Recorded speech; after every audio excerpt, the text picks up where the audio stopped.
नमस्कार, मैं हूं अमित उप्रेती और आप देख रहे हैं जनधारा उत्तराखंड का खास कार्यक्रम जनधारा संवाद। आज हम बात करने जा रहे हैं एक ऐसे व्यक्तित्व से जो व्यावसायिक भी है और नेता भी है, जिन्होंने कई चुनाव लड़े। हालांकि उन्हें जीत ना मिल सकी, उसके बावजूद भी उन्होंने राजनीति को नहीं छोड़ा है। आज हम बात करने जा रहे हैं ऐसे व्यक्ति एडवोकेट बसंत कुमार से। सर, आपका बहुत बहुत स्वागत है जनधारा के कार्यक्रम। जी धन्यवाद। सर, जनधारा उत्तराखंड द्वारा एक कार्यक्रम किया गया है जनधारा संवाद के नाम से। किस तरह से देखते हैं इस संवाद को? बहुत अच्छा, मैं आपका प्रोग्राम देखता रहता हूं और आप जो भी प्रोग्राम करते हैं इससे पहले भी आपने काफी विधानसभाओं का ऑब्जर्वेशन किया था, तो मुझे बहुत अच्छा लगता है। आपका जो प्रोग्राम रहता है उसमें जानकारियां रहती हैं, नॉलेज बेस रहता है, आने वाले पीढ़ी को जानकारी मिल पाती है, ये बहुत बड़ी बात है। अच्छा सर, अब हम बात करेंगे आपके कैरियर को लेकर। आप एक तो व्यवसायिक हैं और एक आप एडवोकेट हैं, लेकिन एडवोकेट और व्यवसायी होने के बाद आपने किस तरह से राजनीतिक में कदम रखा? देखिए, मैंने काम करने का मौका तो मुझे नहीं मिला, क्योंकि मैं 3 चुनाव हार चुका हूं और मैं फर्स्ट रनर अप रहा हूं पिछले चुनाव में 2023 में।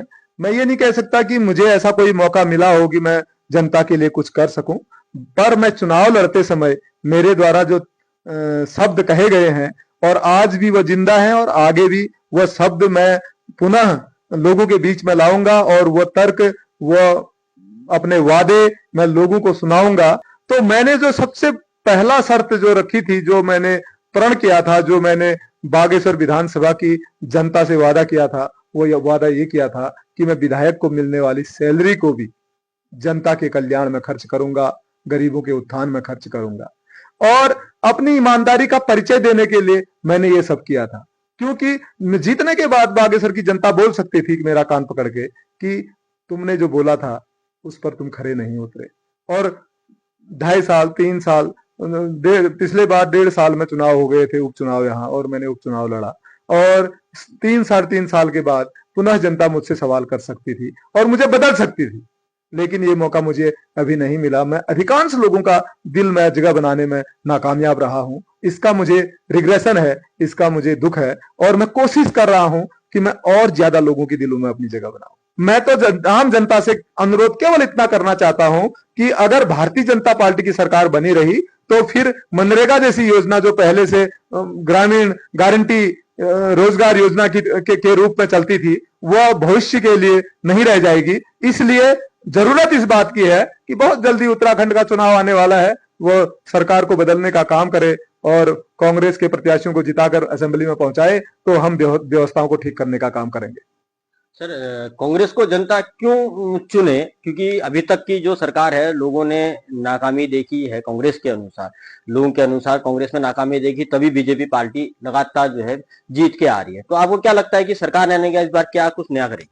देखो, मैं किसी चीज को इस तरीके से नहीं देखता कि वो परिस्थिति थी और उस परिस्थिति के बाद लोगों ने चेंज किया। मैं समझता हूं कि भारतीय जनता पार्टी को चुनने का कारण केवल ये रहा है कि आपने सुना होगा, change is the law of the nature. प्रकृति जो है, परिवर्तन जो है प्रकृति का नियम है और उस परिवर्तन में भारतीय जनता पार्टी को चुना गया। लेकिन मैं एक यथार्थवादी व्यक्ति हूं और यथार्थ की जो मेरी परिकल्पना ये है कि हम सत्ता में जाकर बेहतर नीति रीति से, सद्भावना से, सदनियति से काम करना चाहते हैं। ये हमारी भावना आपके चैनल के माध्यम से लोगों के बीच में प्रदर्शित भी हो रही है और हम अपने सच्चाई का केवल इतना प्रमाण अभी मुंह से दे सकते हैं अभी कि हम सत्ता में आने के बाद ईमानदारी और पूरी निष्ठा के साथ प्रदेश के जनता के, बेरोजगारों के, हमारे देश के नागरिकों के, गरीबों के, मजलूमों के, सबके हित के लिए हम काम करेंगे। ये हम आश्वासन दे सकते हैं और बीती ताही विचार दे, आगे की सुध ले। हम तो आगे की देखने वाले लोग हैं और कांग्रेस को बदला, भारतीय जनता पार्टी आई, भारतीय जनता पार्टी को बदलेगी। अब उत्तराखंड प्रदेश की जनता, फिर से कांग्रेस आएगी और जो नई कांग्रेस आएगी उस नई कांग्रेस में हम शामिल होंगे और हमारी नीतियां, हमारी सोच शामिल होगी। इसलिए मैं ये विश्वास दिला सकता हूं उत्तराखंड की जनता को, ये मैं दावा कर सकता हूं उत्तराखंड की जनता को, हम मानवता, इंसानियत, भाईचारे को स्थापित करके दिखाएंगे। जब आपने राजनीतिक स्टार्ट करी थी, शुरुआत करी थी, तो आप सबसे पहले बहुजन समाज पार्टी से जुड़े थे। उस टाइम आपने, चाहे आप पार्टी हो, कांग्रेस और बीजेपी, सब पे आपने कड़े निशाने साधे थे। उसके बाद फिर आप में गए, आम आदमी पार्टी में रहे, वहां भी आप एक अच्छे पद में रहे। आपने उस टाइम पे भी जो है जनता की आवाज उठाने का काम किया था। उसके बाद उस टाइम पे भी आपने जो है कांग्रेस बीजेपी पे काफी निशाने साधे। आज आप खुद कांग्रेस में जुड़े हैं और कांग्रेस से आप विधायक के प्रत्याशी भी रहे, तो क्या कारण था कि आपको कांग्रेस ज्वाइन करनी पड़ी और जो आपने आरोप लगाए थे वो कहीं ना कहीं फिर क्या साफ होते हुए नजर आए? देखो, आपने बहुत गंभीर सवाल पूछा है और इस सवाल का जवाब देना बहुत जरूरी है, क्योंकि मैं समझता हूं कि जब मैं बहुजन समाज पार्टी में था तो बहुजन समाज पार्टी में भी पूरे उत्तराखंड प्रदेश की 70 सीटों पर जितने प्रत्याशी चुनाव लड़ रहे थे बहुजन समाज पार्टी के, उनमें बागेश्वर विधानसभा ही केवल एक ऐसी विधानसभा थी जहां सबसे ज्यादा वोट बहुजन समाज पार्टी के प्रत्याशी को पड़ने का काम किया था। और उसके बाद जब मैं आम आदमी पार्टी में गया तो आम आदमी पार्टी में भी पूरे उत्तराखंड प्रदेश में सबसे ज्यादा प्रतिशत वोट जो है आम आदमी पार्टी को जो है जनता ने दिया। और जब जनता ने दिया तो हमने जो ऑब्जर्वेशन किया इन सब चीजों का, वह ऑब्जर्वेशन ये किया कि जो दुविधा वाले लोग हैं वो हमारे साथ तो हैं, लेकिन वोट कास्ट करते समय वो दुविधा वाले लोग जो है इधर और उधर वोट कास्ट कर देते हैं, जिससे वोटों का ज्यादा से ज्यादा ध्रुवीकरण होता है। और वोटों की ध्रुवीकरण के कारण हम कभी भी उस मुकाम पर नहीं पहुंच पा रहे हैं जहां पर पहुंचकर हम जनता का के लिए सेवा करना चाहते हैं, जनता का भला करना चाहते हैं, गरीबों की आवाज बनना चाहते हैं, वहां पे नहीं पहुंच पा रहे हैं। अब रही बात, दूसरा क्वेश्चन आपका यह है कि कांग्रेस पर आप सवालिया निशान उठाते थे, क्या आज कांग्रेस पर जाकर आप कैसे खुद को साबित करेंगे कि कांग्रेस बेहतर है? मैं समझता हूं कि कुछ कमियां हमारी भी रहती हैं कि हम उस जगह से बाहर होते हैं जहां हमको सही करना होता है। यानी कि जिस घर में मैं नहीं रह रहा हूं, मुझे शिकायत उस घर से है, पर जब मैं उस घर में जाता हूं तो मैं अपने तौर तरीके अपनाता हूं और अपने तौर तरीकों से उस घर को बेहतर बनाने की कोशिश करता हूं।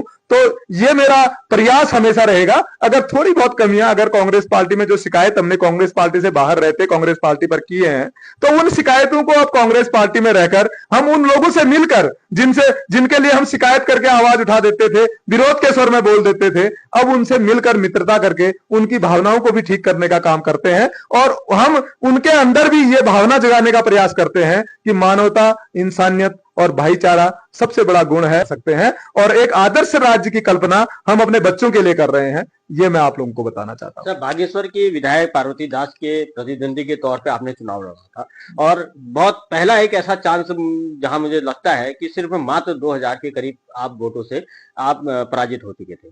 तो एक आम आदमी की तरफ, मैं ये नहीं कह रहा हूं कि आप जनप्रतिनिधि की तरफ देखिए या नेता की तरफ देखिए, एक अगर आम आदमी की तरफ सोचा जाए तो आपको क्या लगता है कि बागेश्वर में कितना काम हुआ है? देखिए, बागेश्वर के कामों की अगर आप बात करें तो यहाँ विधायक मात्र एक नंबर है। जब से चंदन राम दास जी का देहांत हो गया, हमें दुख है इस बात का। बल्कि मेरे दोस्त लोग, मेरे साथी लोग जब मुझसे कहते थे कि चंदन राम दास जी की तबीयत खराब है, तो मुझे बड़ी चिंता होती थी और मैं उनसे कहता था, यार पहली बार, इतने बार चुनाव जीत गए चंदन राम दास जी और पहली बार भारतीय जनता पार्टी ने उनको मंत्री बनाया है, और हमारी दुआएं हैं, हमारी शुभकामनाएं हैं चंदन राम दास जी के प्रति कि वो अपने 5 साल मंत्रित्व काल के पूरे करें। ऐसी हमारी इच्छा थी। और शायद हो सकता था कि चंदन राम दास जी अगर मंत्री रहते, 5 साल तक अगर वर्क करते, तो शायद कुछ काम दिखते और कुछ विकास दिखता। पर ये दुर्भाग्य है बागेश्वर विधानसभा का कि चंदन राम दास जी का देहांत हुआ और पार्वती दास जी चुनाव जीतकर सामने आई उनके प्रतिनिधि के रूप में, और उनके द्वारा जो आज बागेश्वर विधानसभा में एक विधायक के रूप में कार्य नहीं किया जाता है। इवन उनके साथ भेदभाव होता है, और ये भेदभाव मैं आपको प्रत्यक्ष कैसे दिखा सकता हूं, इसका आप मीडिया के माध्यम से मैं बताना चाहता हूं और आप इसको ऑब्जर्व भी करें।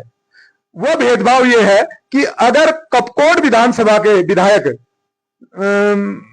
सुरेश गड़िया जी अगर बागेश्वर से गुजरेंगे तो बागेश्वर की पूरा जिला प्रशासन, जो फ्लीट है, जो पुलिस प्रशासन है, उनको फ्लीट देने का काम करती है, उनको वीआईपी ट्रीटमेंट देने का काम यहाँ की प्रशासन करती है।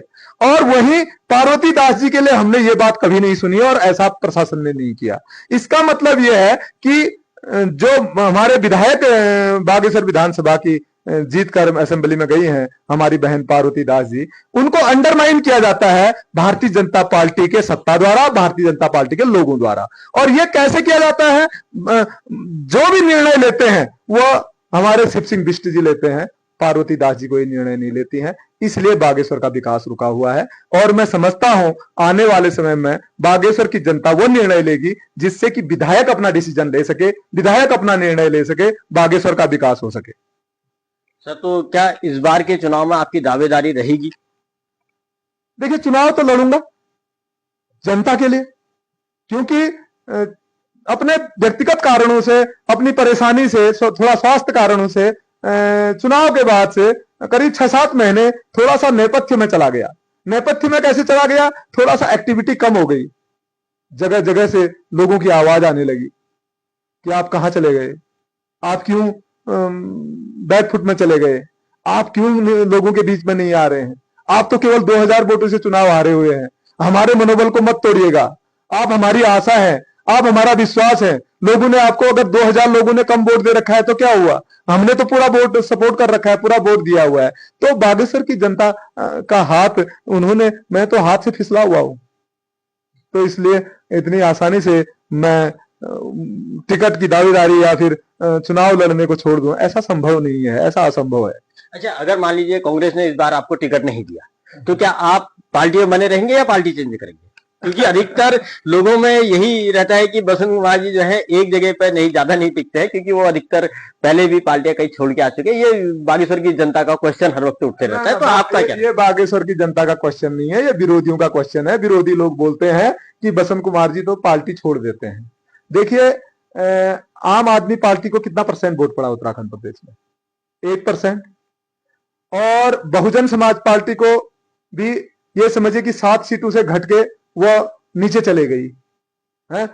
ऐसी परिस्थिति में अगर आप ये समझते हैं कि मैं बागेश्वर की जनता के भले के लिए भी ना सोचूं और मैं उस राजनीतिक उपलब्धि के बारे में ना सोचूं, मैं समझता हूं कि ये पार्टी बदलने वाली, और ये आप पार्टी बदल देते हो और बसंत कुमार जी एक पार्टी में नहीं टिकते हैं, ये जो बातें हैं ये विपक्ष की बातें हैं, पहली बात। अब आपका दूसरा सवाल है कि कांग्रेस पार्टी से आप टिकट नहीं मिलेगा तो क्या होगा? ये अप्रत्याशित बात है। आप ये बता दीजिए, किस व्यक्ति को, चुनाव हारने वाले कैंडिडेट को किस पार्टी ने चुनाव टिकट देना है? ये बात तो तय है मेरे सर्टिफिकेटों से, मेरे मार्कशीट से। मेरा मार्कशीट क्या बोलता है? मेरा मार्कशीट ये बोलता है कि आपको 30,000 वोट पड़े और आपको 2000 वोटों से आप चुनाव हारे, यही तो बोलता है मेरा मार्कशीट। आप 2000 से हारा ना, मैं 2000 से, और मैं 2000 से हारा तो मुझे दूसरा कैंडिडेट जो बागेश्वर विधानसभा में आएगा उसे पहले यह सर्टिफिकेट दिखाना पड़ेगा कि वो 31,000 वोट लाया है, वो 31,000 वोट लाया है और मेरे से कहीं कम वोटों से वो डिफीट हुआ है, मेरे से कम वोटों से चुनाव हारा है, ऐसा दिखाना पड़ेगा उस कैंडिडेट को, जिस कैंडिडेट को कांग्रेस पार्टी में दावेदारी करनी है, और उसको मेरा टिकट काट के अपना टिकट हासिल करना है। नहीं तो कांग्रेस पार्टी के लोगों से, आला नेताओं से, इवन मैं कांग्रेस पार्टी के सब मेरे सम्मानित नेताओं से कहना चाहता हूं कि उनके मन में क्या कोई ऐसा ख्याल है कि वो बागेश्वर विधानसभा को हरा देना चाहते हैं? ऐसा तो कोई नहीं है। तो फिर मुझसे बेहतर कैंडिडेट लाना पड़ेगा, और अगर मुझसे बेहतर कैंडिडेट कांग्रेस पार्टी में आ जाएगा तो मैं खुद ही उसके पीछे लग जाऊंगा। अधिकतर देखने में ये आया है कि कांग्रेस पार्टी के ही अंदर कि जब एक को किसी को टिकट मिलता है तो दूसरा ही उसका अपना भाई जो है नाराज हो जाता है, जिसके उससे कांग्रेस पार्टी कहीं ना कहीं पीछे होती है और कहीं ना कहीं उसका वोट पर भी काफी असर होता है। तो आप इसको किस तरीके से देखते हैं? कुछ गलतियां कांग्रेस पार्टी के लोगों के द्वारा पूर्व में भी हुई है, और वह जिस विधानसभा के अंदर मैं बैठा हुआ हूं उसी में कुछ उदाहरण ऐसे हैं, और इस पर चर्चा भी हुई है गंभीरता से, और समीक्षा भी हुई है, और आने वाले समय में इन सब चीजों को सुधारने का पूरा प्रयास किया जाएगा। तो बहुत बहुत धन्यवाद जनधारा उत्तराखंड से बात करने के लिए। तो ये थे मेरे साथ एडवोकेट बसंत कुमार जी, जिन्होंने अपने कम शब्दों में पूरी बात कही कि उन्होंने जनता यहाँ पर किस तरह से खुश रहे और किस तरह से चुनाव में उन्होंने आगे आए थे और किस तरीके से विधायक पार्वती दास द्वारा जो यहाँ पर काम किए जा रहे हैं उनको किस तरीके से वो देखते हैं। तो ये थे, आगे हम बात करेंगे अन्य किसी अन्य जनप्रतिनिधि से। तब तक आप देखते रहिए जनधारा उत्तराखंड का खास कार्यक्रम जनधारा संवाद।